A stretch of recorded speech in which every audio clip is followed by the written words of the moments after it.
And David, tonight we just have to say thank you to you and to Barbara. I mean, I was thinking about it today. I can't believe it's already the third World Conference that we've had since your dad went home to be with the Lord, and then this past year, your precious mother. And can you imagine taking the responsibility of coming when you're heading up a major ministry on the other coast in Charlotte, North Carolina, during a pandemic, and you're coming in to take leadership over a facility that the government says cannot be open, a hotel that you cannot open, a conference center. But praise the Lord, they're coming back again, and David, just want to thank you so much, and I want you to help me to give honor to whom honor is due. I want you to give a great thanks to our president, David Cerullo, as he comes tonight in Jesus' mighty name.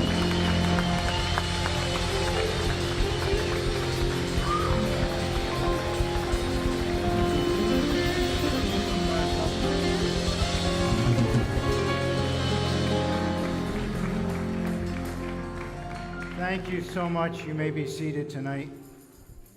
You know, it would have been a great mistake for the donkey that Jesus was riding on when he came into Jerusalem to think that all those hosannas were for him.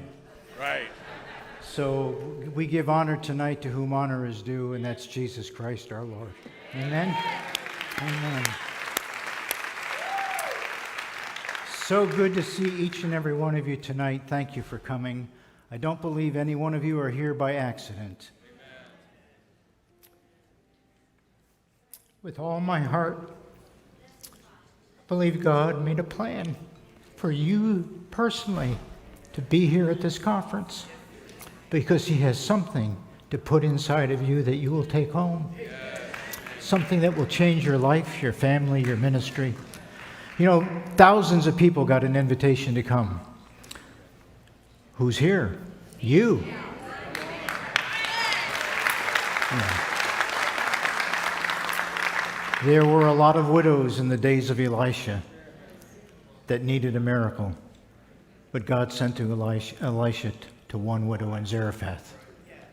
So you are the people that God wanted to be here, and I'm so excited to see you tonight. You know, I want to talk to you about restoration tonight. I don't know about you.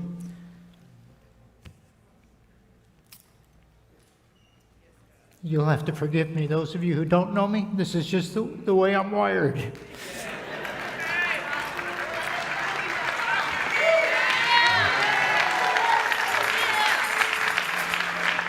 You don't know how many times I prayed and said, God, can you please disconnect those wires in me?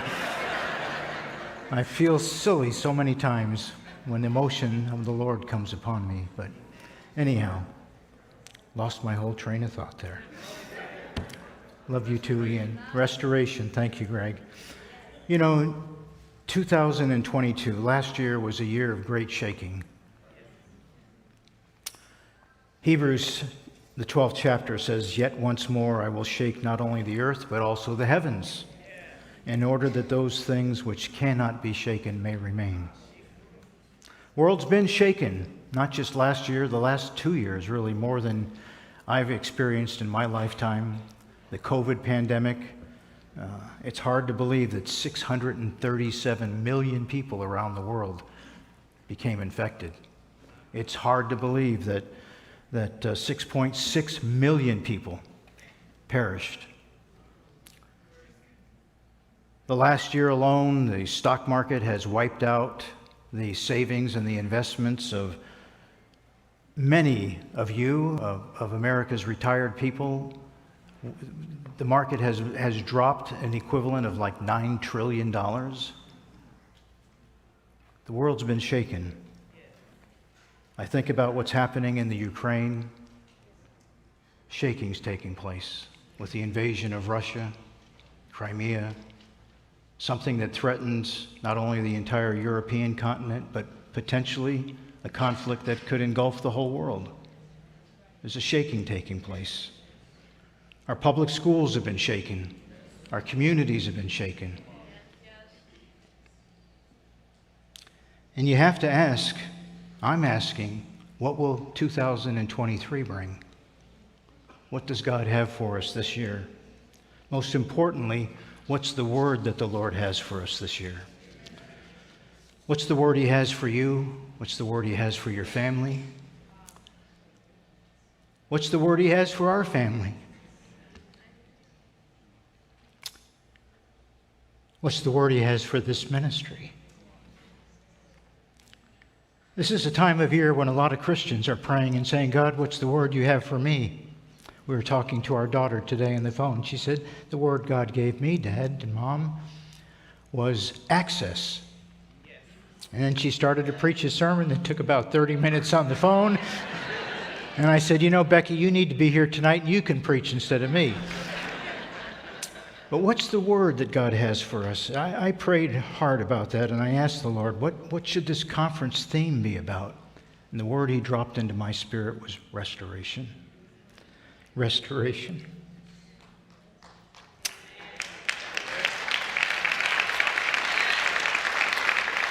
We need a restoration. Some of us need it in our physical bodies. Some of us need it in our families. Some of us need to experience restoration in our finances. But you know, when you think about restoration, it suggests that something has been broken. Something needs to be mended. Something needs to be restored. And shaking and brokenness to me are the result of a battle of some kind. Battles precede the shaking. We all face battles of some kind. We face circumstances in our life that sometimes it seems only a miracle can resolve. Sometimes only a miracle can bring about the turnaround that we need. But I believe that the birth of the miracle and the turnaround and the restoration that you need tonight is preceded and will always be preceded by warfare. Ephesians, the 6th chapter, tells us that we don't wrestle against flesh and blood. We wrestle against principalities, powers, spiritual rulers of wickedness that are in the high places. And I've come to believe in the 70 short years I've lived that every physical manifestation, I hope you let this sink into your spirit tonight, every physical manifestation is the result of a spiritual force. And every spiritual force manifests itself in a physical form. I want to say it again. Every spiritual force manifests itself in a physical form. And every physical form is a result of a spiritual manifestation. We're in a battle. We're in a battle not against flesh and blood. We're in a battle against principalities and powers in heavenly places. One day, King Saul and the army of Israel faced off against the Philistines in what the Bible says was the valley of Elah. Philistines were on one side of the valley. The children of Israel were on the other side of the valley. The Israelites pitched their tent on the northern ridge, and along came a man named Goliath, challenged them, said, look, if you can defeat me, we'll be your servants. If we defeat you, you'll be our servants, our slaves. And there was a lot at risk. There was a lot at risk. If Israel won, the Philistines would become their slaves. If the Philistines won, Israel would become their slaves. And as Goliath stood forward and as he challenged the armies of Israel and as he defied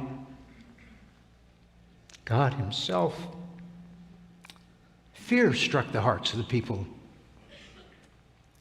You can imagine looking at a 9-foot-tall giant and saying, who's going to fight him? Who can possibly defeat him? You know, if we're going to be honest with each other, I would even have to confess, fear is one of the first reactions we have when we face a battle. Even though 2 Timothy tells us God hasn't given us a spirit of fear, but of love and of power and of a sound mind. It doesn't mean that sometimes we don't first let that spirit of fear come against us. It's the way we react sometimes to shaking. It's the way we react sometimes to battles. It's the way we react to giants. And I don't know what kind of giant you've came here with tonight, but I know that I'm facing some giants.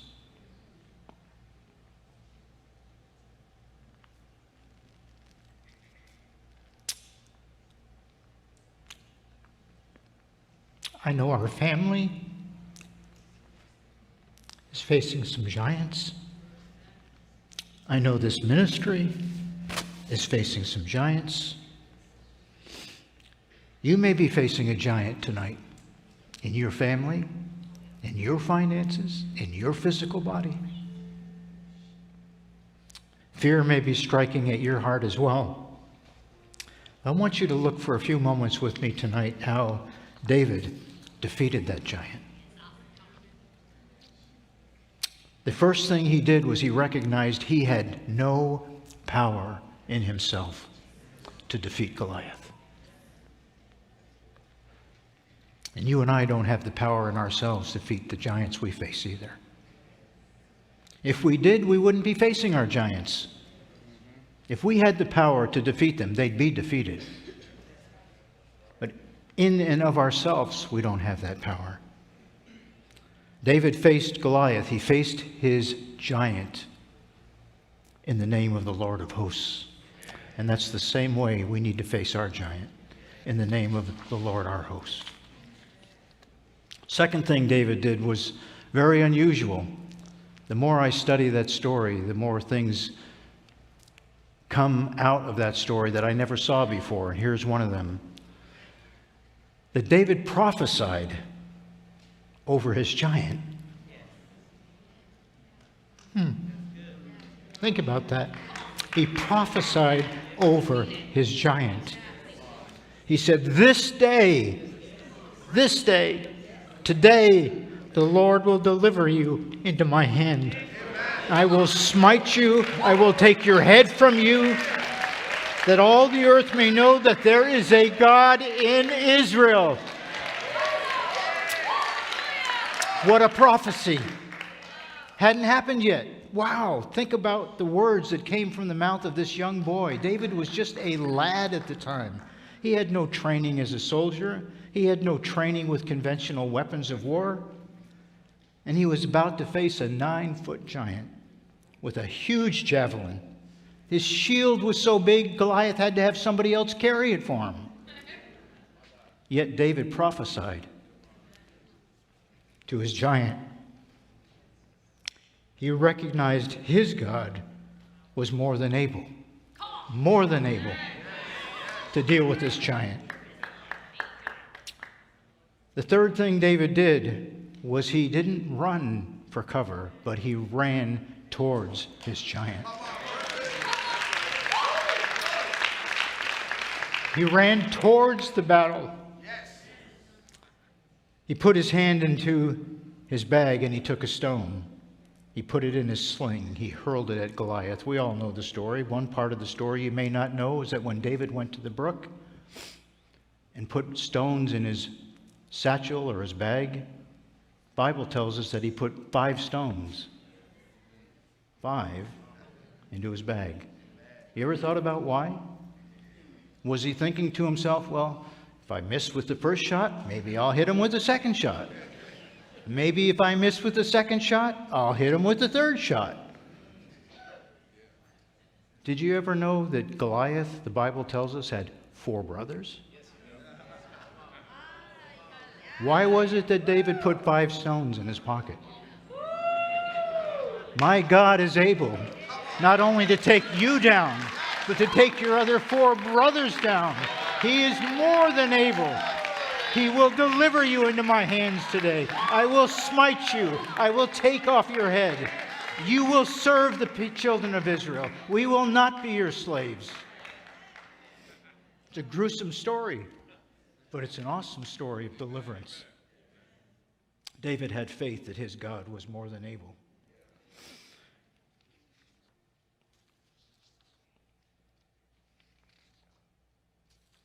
There were 3 little Hebrew boys that believed their God was more than able. Shadrach, Meshach, Abednego. They knew that God could and would deliver them from the hands of Nebuchadnezzar. He would deliver them from that fierce, fiery furnace.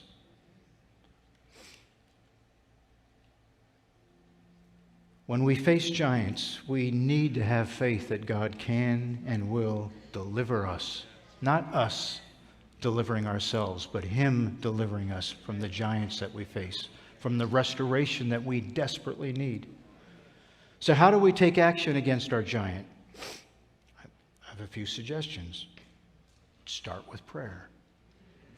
Start with recognizing who it is that fights our battles for us. Start trusting and believing that God is more than able to deliver you.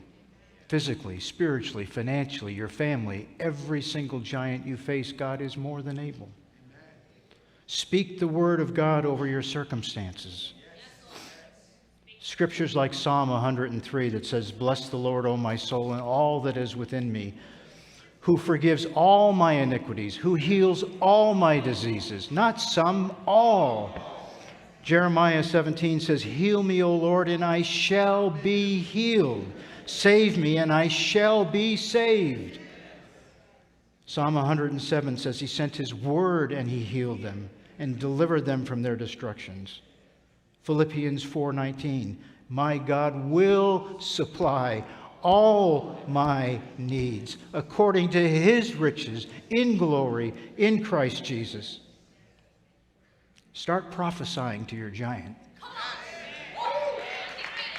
Start proclaiming the victory in advance. Start waging spiritual warfare. Start sowing financial seeds. David did that. When God was sending an angel to destroy Jerusalem because David sinned and numbered the people, what did he do?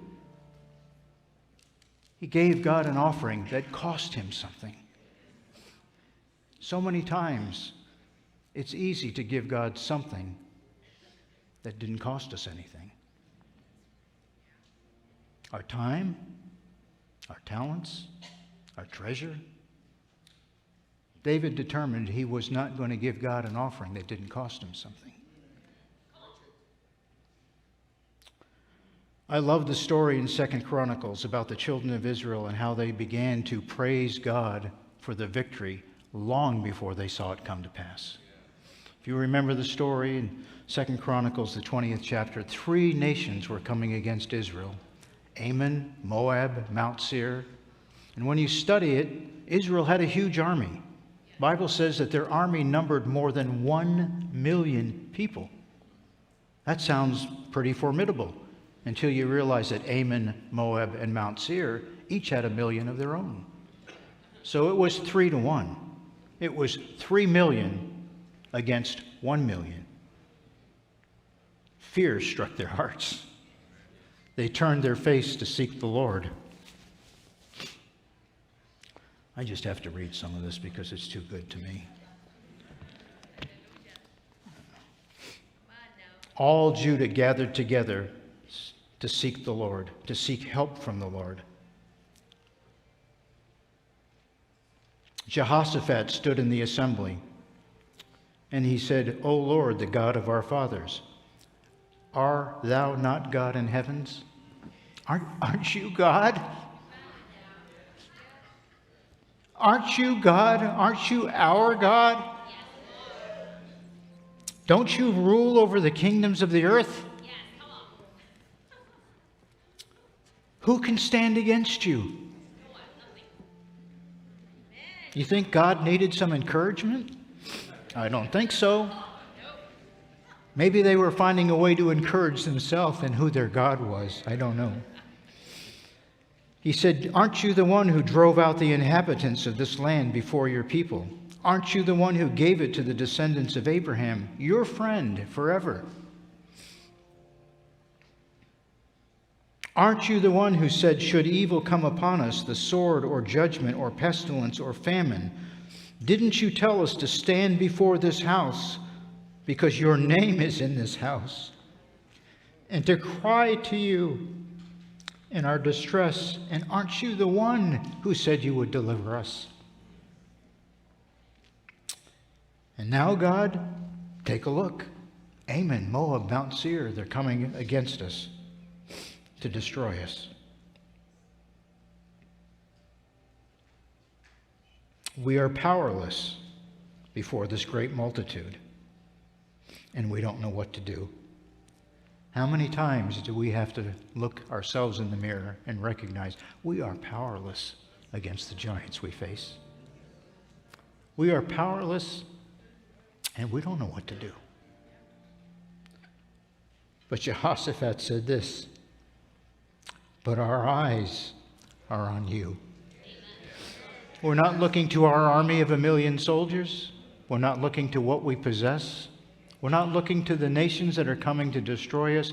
Our eyes are on you.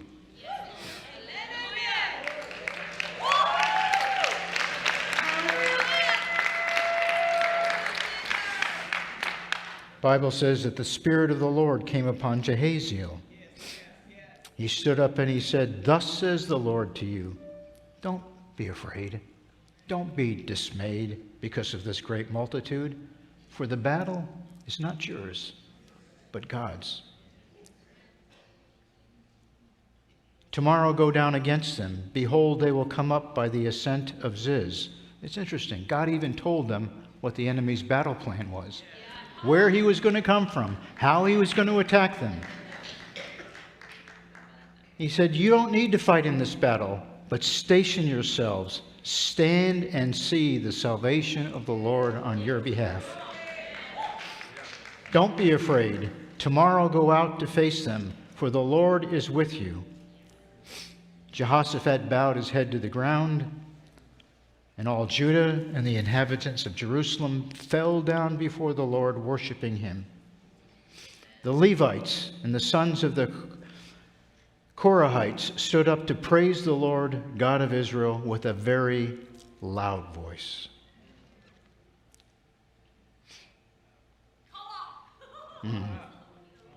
With a very loud voice. With a very loud voice. With a very loud voice.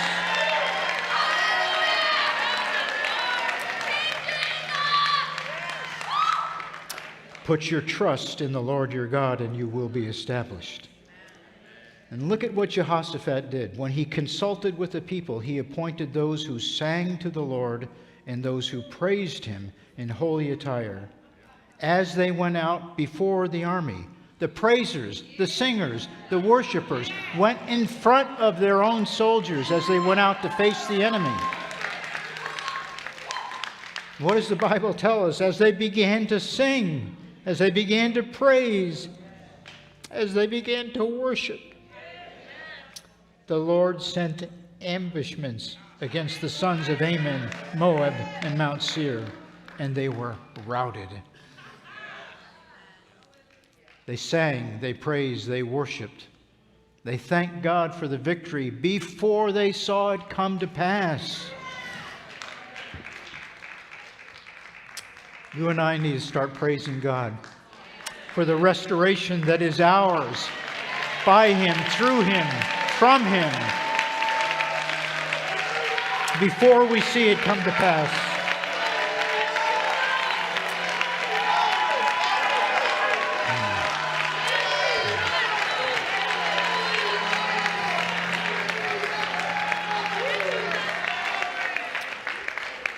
We need to start prophesying over our needs, over the things we need restored. We need to prophesy the words of God in our mouth. He says in Romans, the word is near you, in your mouth and in your heart.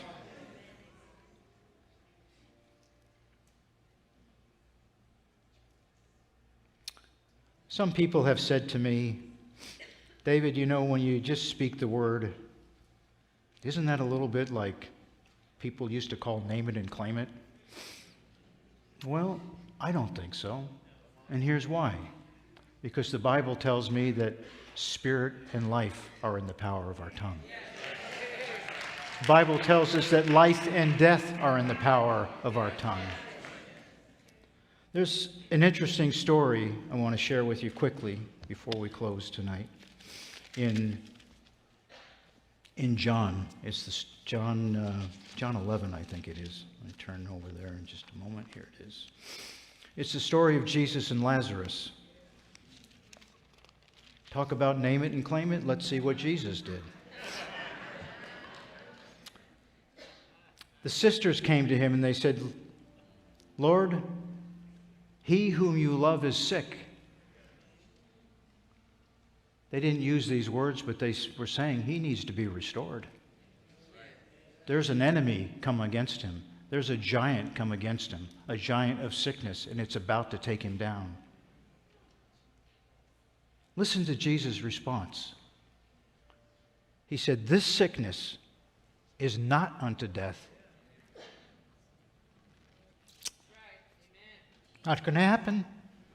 But this is for the glory of God, that the Son of God may be glorified by it. And look at what Jesus did. The Bible says when he heard that he was sick, he stayed 2 more days where he was.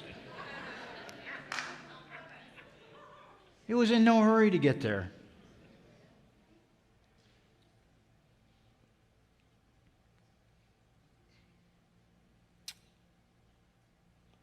Later on in this story, they came to him and said, our friend Lazarus has died. Jesus said, he's only fallen asleep. But I'm coming to wake him out of his sleep. They said to him plainly, Lazarus is dead. And Jesus said, I'm glad for your sakes I wasn't there. Boy, think about Mary and Martha and what must the friends of Lazarus have thought. What do you mean you're glad you weren't here? We asked you to come. If you'd have come, you could have healed him. Now he's dead. I'm glad for your sakes I wasn't there, so that you may believe. But let's go to him. Jesus got there. He found out he had already been in the tomb for 4 days. Sisters came and said, I know that whatever you ask God, he will give you. Jesus said, think about the chronology of this story. Think about the chronology. Jesus began by saying, this sickness is not unto death. He's not sick. He's not dead. He's just sleeping. I'm going to come and wake him up. I'm glad for your sakes I wasn't there.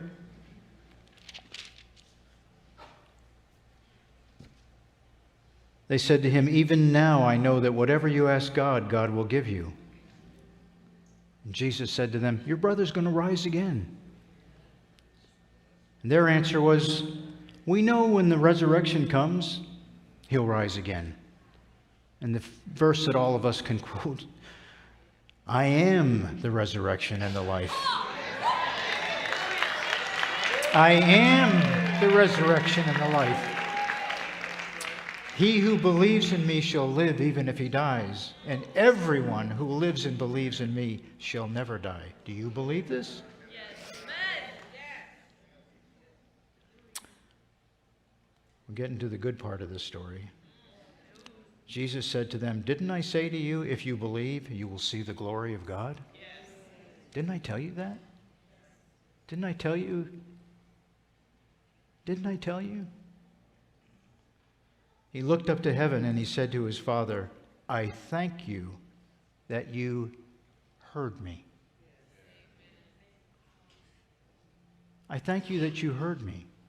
When did you hear me, Father? You heard me when I said, he's just asleep. You heard me when my words said, he's not dead, he's just sleeping. You heard me when I said, he'll rise again. You heard me when I made all of those name it and claim it proclamations. I know that you hear me always. But because of the people, I said it, that they may believe that you sent me. And after all of this, he looks at that tomb that was sealed and he says, Lazarus, come forth. Come forth. Come forth. He sent his words out ahead of him. The power of life and death that was in his mouth. The power to speak blessing and cursing. He used his words and he sent them out ahead of them to prophesy and to bring about Lazarus' resurrection.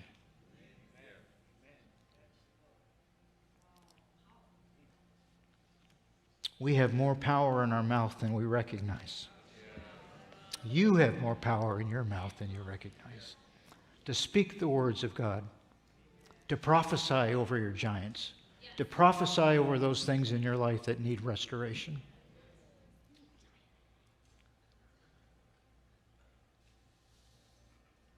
I wish we had time tonight. We could preach the book tonight.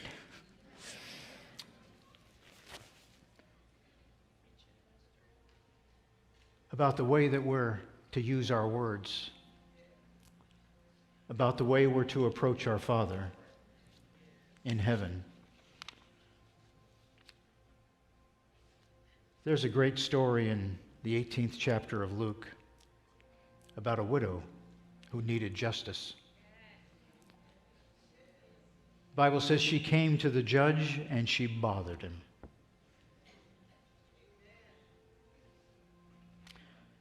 Luke 18 says that she kept coming to him saying, "Give me legal protection from my opponent." And for a while he was unwilling, but afterward he said to himself, even if I don't fear God, even if I don't respect man, I need to get rid of this widow.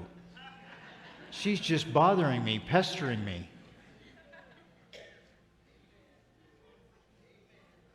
And the Lord said, "Hear what the unrighteous judge said. Now shall not God bring about justice for his elect who cry to him day and night?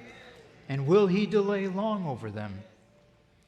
We don't have time tonight to talk about the words in Greek that come about from this story, but when you study them, not only did she keep coming and knocking on his door, but the literal translation of the words in this story are that she buffeted him.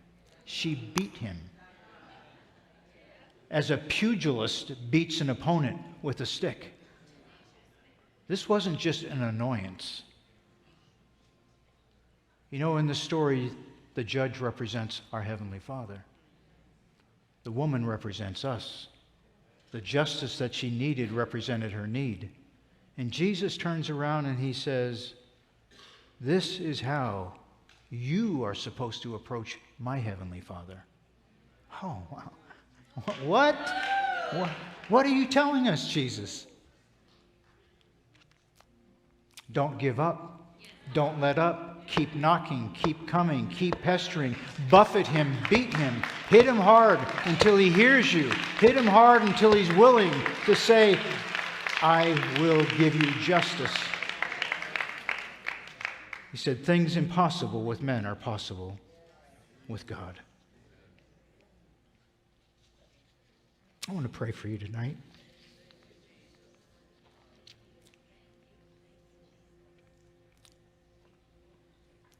I want to pray that God will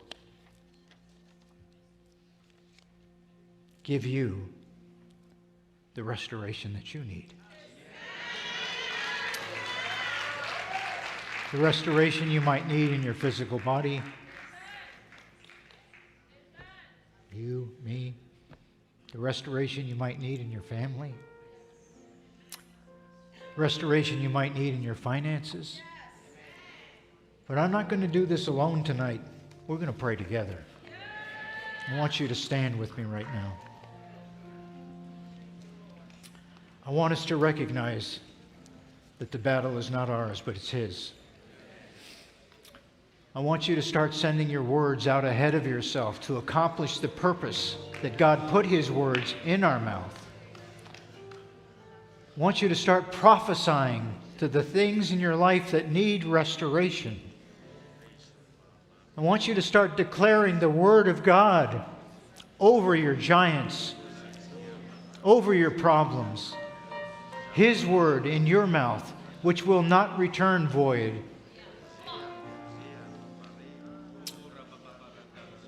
Let's pray together tonight. Father, we come to you in the name that is above every name, the name of Jesus, the name at which every knee shall bow and every tongue confess, the name that holds all power and all authority, the name that spoke and the world came into existence, the name that said, "Let there be light," and there was light.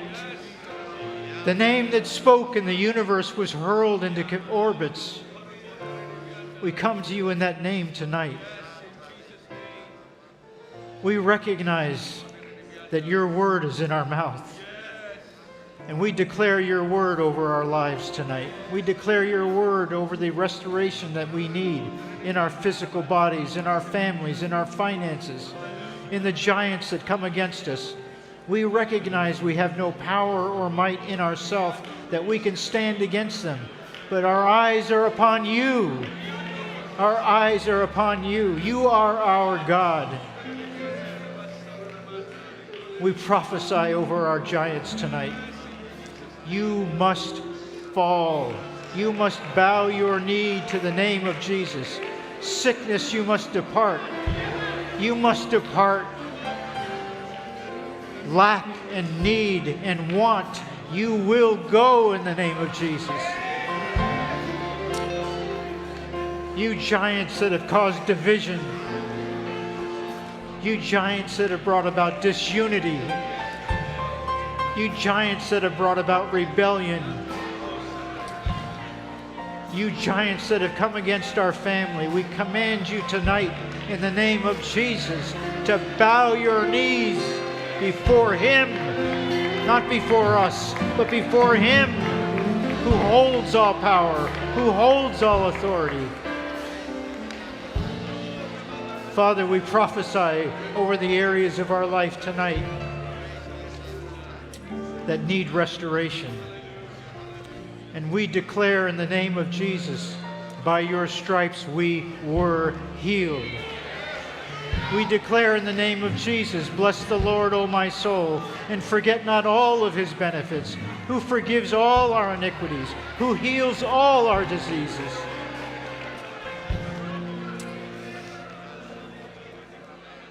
We speak restoration tonight. We receive restoration from your hand tonight. Father, before we see it come to pass, we thank you for it. Before we see the victory, we praise you for it. Before we see the answers, we worship you and thank you for it. Thank you for healing. Thank you for restoration. Thank you for healing our bodies. Thank you for healing our finances. Thank you for healing our families. We thank you, Jesus, tonight. We give you praise tonight. We worship you tonight. We give you the honor and the glory that you deserve. Restoration is ours tonight. Restoration is ours tonight. Oh, Jesus.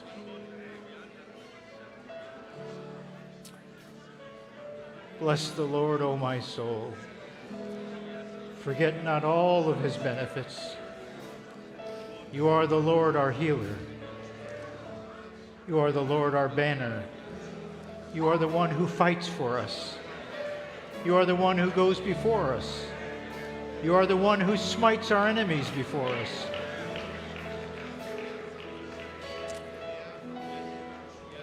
You are Jehovah Jireh. You are our provider. Every good and perfect gift comes from you. We thank you for providing for us tonight. Thank you for restoration tonight.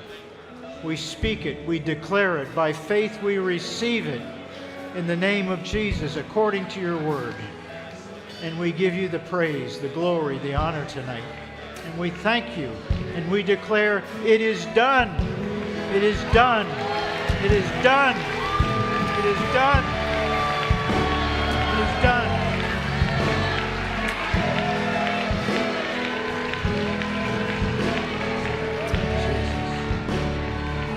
Jesus, we give you praise tonight. Jesus, we bless you tonight. We thank you. Thank you for restoration, Father. Thank you that we go out of this place not wondering, but knowing. Thank you, Jesus.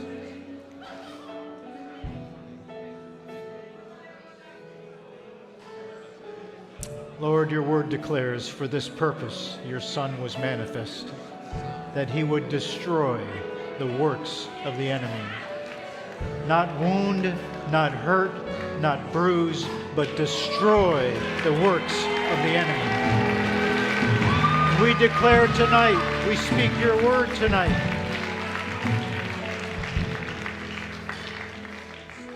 that you have destroyed the works of the enemy in our lives, in our families, in our finances.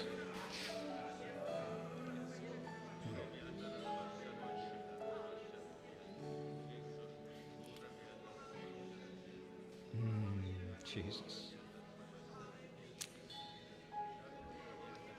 Thank you, Lord, for your presence here. Thank you, Father. Thank you for restoration. Thank you for restoration tonight. Thank you for restoration. Thank you for restoration. Thank you, Jesus.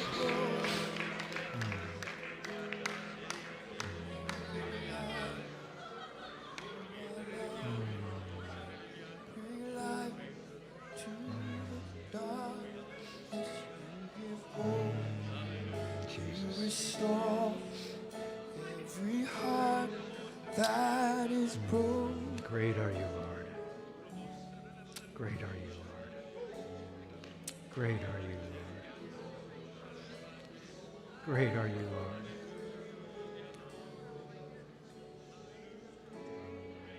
Great are you, Lord. Great are you, Lord. Your breath, Great are you, Lord. we pour out Oh, Jesus, pour out our praise. It's your breath in our lungs. We pour out our praise to you, O Lord. it's your breath, It's your breath.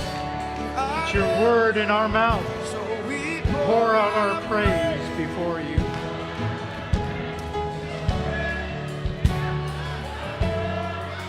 So we pour out our praise to you, Lord.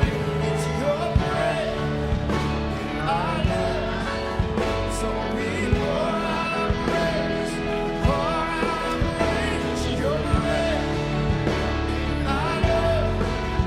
So we pour out our praise to you, Lord.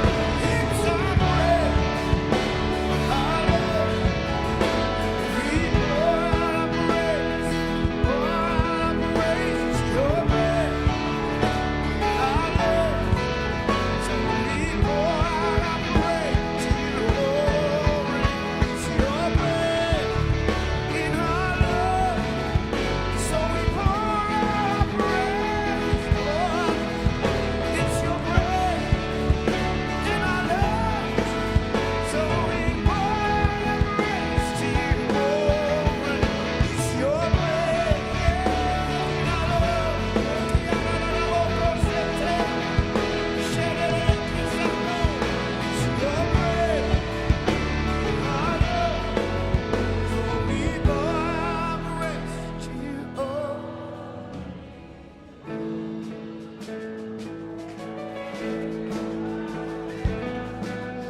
Great are you, Lord. Great are you, Lord.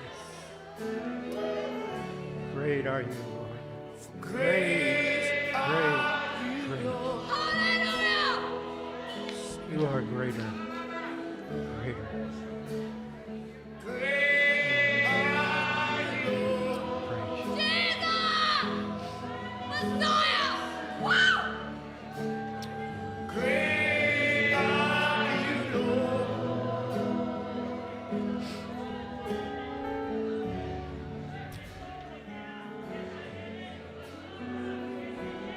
Jesus.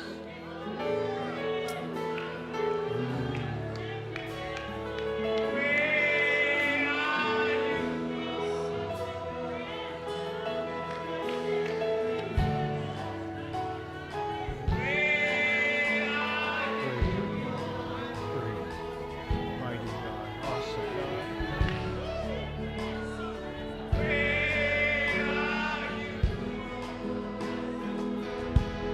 Sing it, great are you, Lord. So great. Greater than sickness, He is, yeah.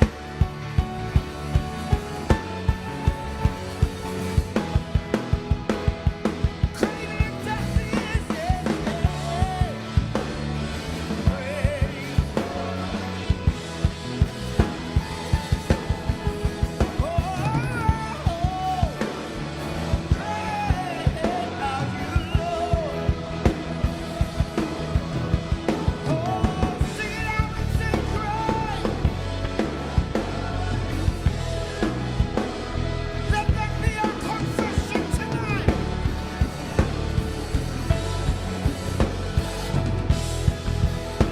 Jesus over everything we saw. Great.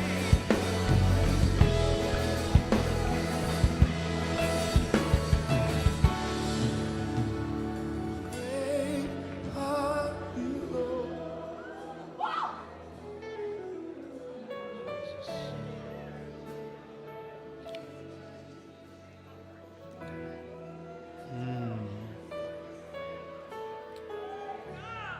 Breakthroughs are taking place here tonight. Restoration is taking place here tonight. Walls are coming down tonight. Sickness is being healed tonight. Families are being restored tonight.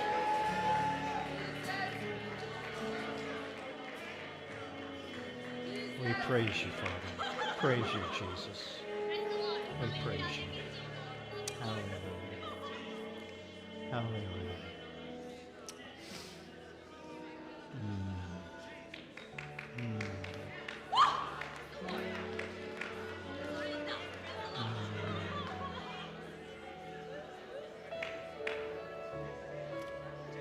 This is one of those moments, and I feel like I just want to stay and stand in His presence. What an awesome presence of God is here with us tonight. What an awesome presence. You may be seated. Before we close, I want us to offer to the Lord an offering of thanksgiving, an offering of praise, an offering of gratitude.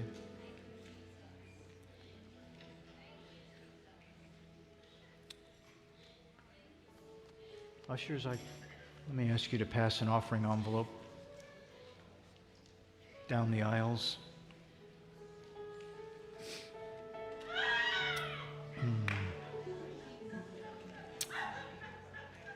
I'm not going to suggest an amount to you. That's between you and the Father. What I am going to do is ask you to do what David did. Give God an offering tonight that costs you something. Whatever that might be, give God an offering that will cost you something.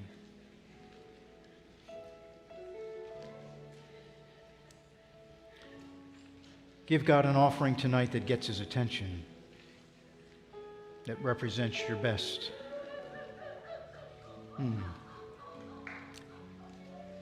Thank you, Father, for giving us your best. Thank you for giving us your precious Son. Thank you, Jesus, for taking our place upon that cross. Thank you for bleeding and dying for us. And thank you that you rose again. Thank you that the grave could not hold you. Thank you that you even taught us how to send your word in our mouth out ahead of our giants.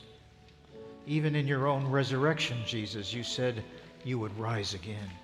You told your disciples, I'll rise again. I'll meet you in Galilee.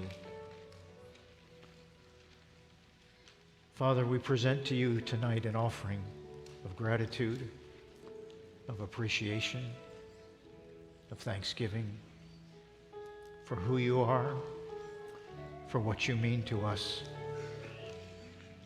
And we present our best to you tonight. We ask you to bless it. We ask you to multiply it.